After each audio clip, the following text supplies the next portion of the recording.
Okay, we're going to talk about lunar eclipses now.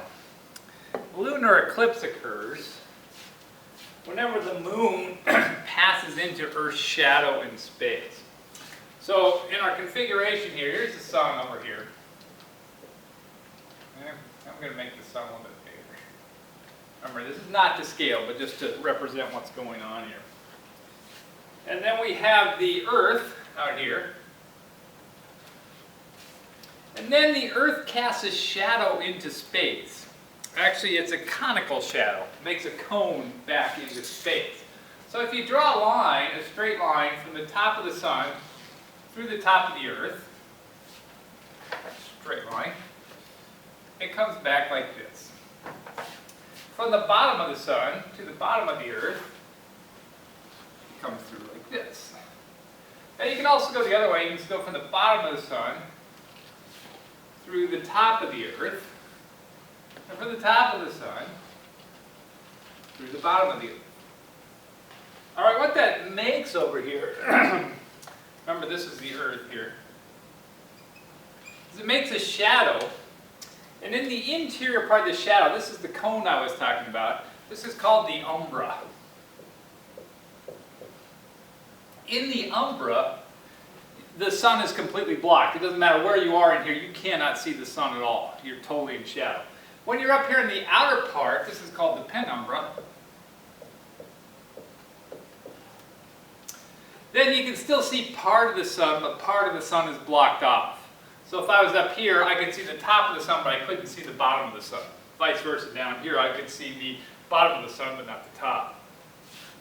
So what happens when we have a total solar eclipse is the moon ends up in the Earth's umbral shadow. That's the only way you can have a total solar eclipse, a total lunar eclipse. Now, if it goes in the penumbral, we have what we call a penumbral lunar eclipse. Those are not very exciting, and most time we don't even let people know about them because you go outside, the moon is still going to be lit up. It's just going to be slightly fainter than normal because it's not getting quite as much light. And so it kind of looks like a thin cloud passing over the moon. If you didn't watch the moon a lot, you would never even notice there was anything significant happening there. All right, so we only have a total eclipse when the moon goes into the umbral shadow of the Earth. Now, let's do it from here. We're looking out into space. Here is the umbral shadow of the Earth.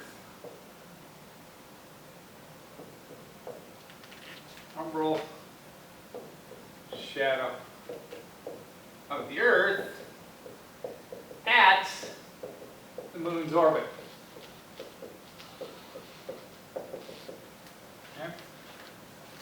Now what we find is the moon's path, and we're going to talk about this more later. First I'm going to talk about eclipses, and I'm going to talk about why and when they occur. But the moon's path comes through the umbral shadow of the Earth, and it depends on the eclipse how far into the umbral shadow it goes. Sometimes it just grazes the edge, sometimes it goes right through the middle. The ones that go right through the middle have the longest eclipses. So, in relative size, the moon is about this big. So here's the moon, relative to the shadow of the Earth at that point. So the moon easily fits inside the shadow of the Earth. So what happens is right when the moon starts to contact the umbral shadow, we call this first contact.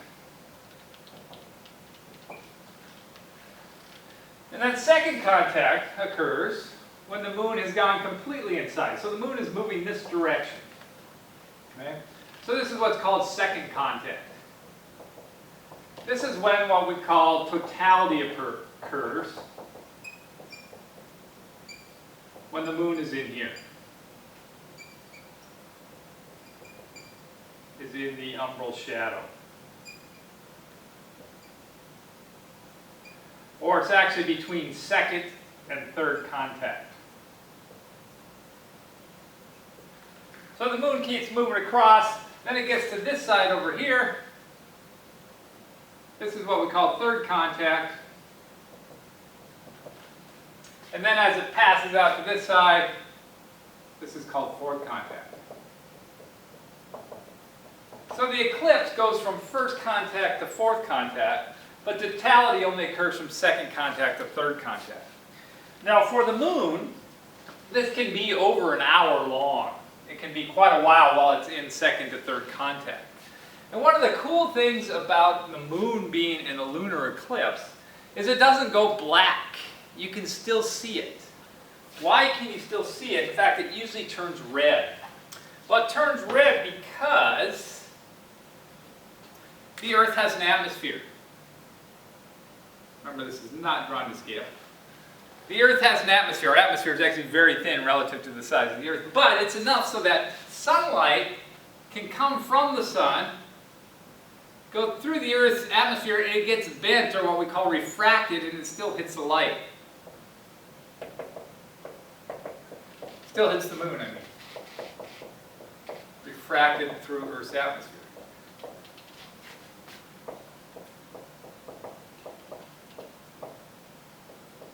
But just the same way that the light gets scattered out, when light goes through our atmosphere, the shorter wavelength, the blue light gets scattered out, which is what creates our blue sky. But the red light goes all the way through. That's why when the sun gets low in the sky, sunsets and sunrises appear red. The sun turns very red. It's because only the red light is penetrating through. All the blue light gets scattered out, making our sky blue. So only the red light actually gets through and hits the moon. Now it's way fainter than normal, because this is always the full moon. Remember, we learned moon phases, that when the moon's over here, it's full. So for a lunar eclipse to occur, it only occurs at full moon. In fact, it has to occur exactly at full moon, because that's when the moon is exactly lined up with the Earth and the sun. Full moon would exactly occur when the moon is in the middle of totality. Alright, so we get this light passing through the Earth's atmosphere, it turns it red, and it can change the different reds. Sometimes it's very dark red, sometimes it's kind of bright red, sometimes it can almost be so dark that it's not red at all. That has to do with how much pollution is in our atmosphere, how much dust, pollen, other things that affect the light. And some people will study lunar eclipses in measuring the brightness of the light to get a rough idea how much stuff is in Earth's atmosphere. Alright, so let's take a look at a lunar eclipse. So this is a series by this guy, Fred Espenek, who calls himself Mr. Eclipse. His job is he works for NASA and he just would fly around and watch all the eclipses, which was a pretty cool job. But so it always starts when the moon is full.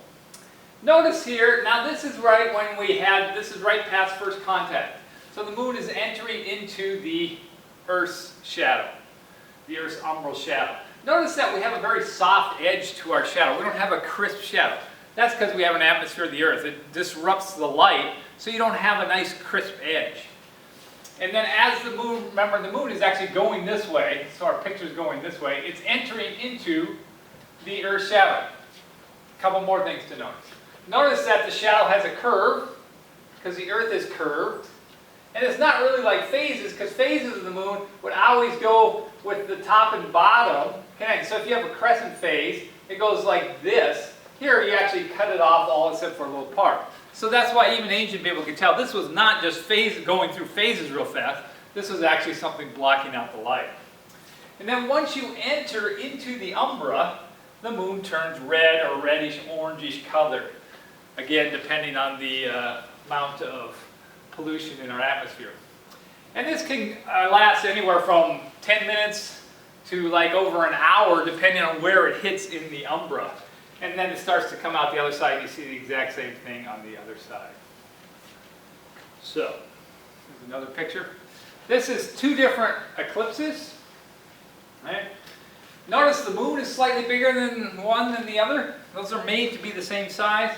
The reason they are because the moon does not go in a perfect circle, so sometimes the moon is slightly closer to us, and sometimes it's slightly farther away, and because it's closer or further away, it's going to appear bigger or smaller in the sky. In fact, nowadays they say when we have a full moon and the moon is bigger or slightly closer, they call it a supermoon. And you notice it is a difference. When you're looking out in the sky, most people can't tell the difference, but there is a difference between when it's close and when it's far away. And notice the color is different. The point is that different times you have different colors for your eclipses. All right, and here is one. I just thought this one was cool because he took a picture, and just because it's on a tropical island, you see how the moon turns red in here. So really, as you're doing this, the moon is moving across the sky because the Earth is still rotating. And so you're still seeing this eclipse occur. All right. This was from back in 2007, but I like the picture that they showed here. I'm going to eliminate this here. Because this shows what it would look like if you're on the moon. If you're on the moon, what you do is you would see the Earth passing in front of the sun. And then during totality, middle of totality, the Earth would be here and you would see a glow. We'll continue with lunar eclipses on part 2.